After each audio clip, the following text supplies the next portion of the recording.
Waktu itu umur saya masih 16 tahun. Karena saya sering ikut latihan nyanyi di sanggar seni, saya dituduh terlibat gerakan terlarang. Kemudian saya dibawa ke sebuah camp, dipindah-pindah keluar kota, sampai keluarga tidak tahu saya ditahan di mana.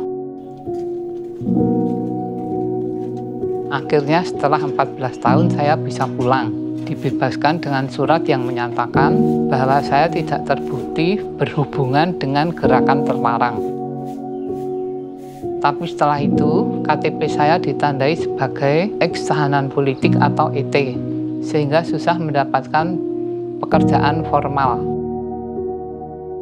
Setelah menikah, satu-satunya sumber penghasilan keluarga saya adalah berdagang.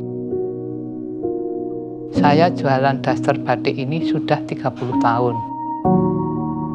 Tempat wisata kan selalu ramai dengan turis. Banyak wisatawan yang suka dengan batik. Makanya sampai sekarang saya masih jualan daster batik. Alhamdulillah, ada yang mau mempekerjakan disabilitas seperti kami. Saya dan suami bekerja di tempat yang sama, di pabrik bakpia. Anak saya ada 2, masih sekolah semua. Saya berharap mereka bisa sekolah setinggi-tingginya, supaya punya masa depan dan kehidupan yang lebih layak.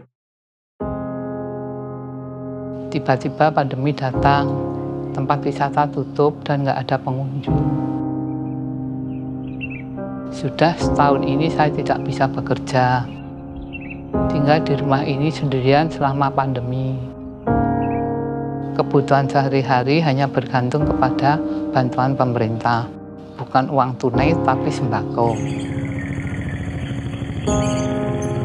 Pabrik bakpia bangkrut karena pandemi. Saya dan suami di PHK tanpa pesangon. Ekonomi keluarga jadi sulit, tidak ada penghasilan.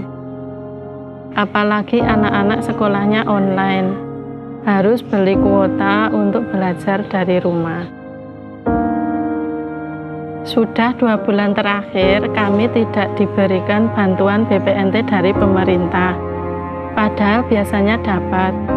Saya hanya bisa berdoa kepada Tuhan supaya diberi kemudahan, diberi kesehatan. Semoga keadaan segera kembali seperti sedia kala. Walau sedih belum bisa bekerja lagi, saya tetap berusaha menjaga harapan. Saya memajang barang dagangan saya di depan teras rumah.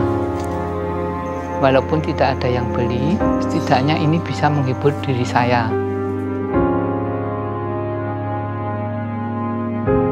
Saya dan suami harus tetap mencari penghasilan, maka kami mencoba untuk berjualan ayam potong. Saya coba tawarkan dagangan lewat online. Jika ada yang pesan, maka suami saya yang bertugas mengantar ke rumah pembeli. Walaupun hasilnya masih kurang, yang penting kebutuhan anak-anak untuk sekolah dan kesehatan keluarga harus terus diusahakan. Selalu ada pilihan dalam hidup, menyerah, merelakan, atau berusaha sekuat tenaga. Kita tidak bisa memilih apa yang sudah terjadi pada hidup kita. Namun kita bisa memilih apa yang akan kita lakukan setelahnya.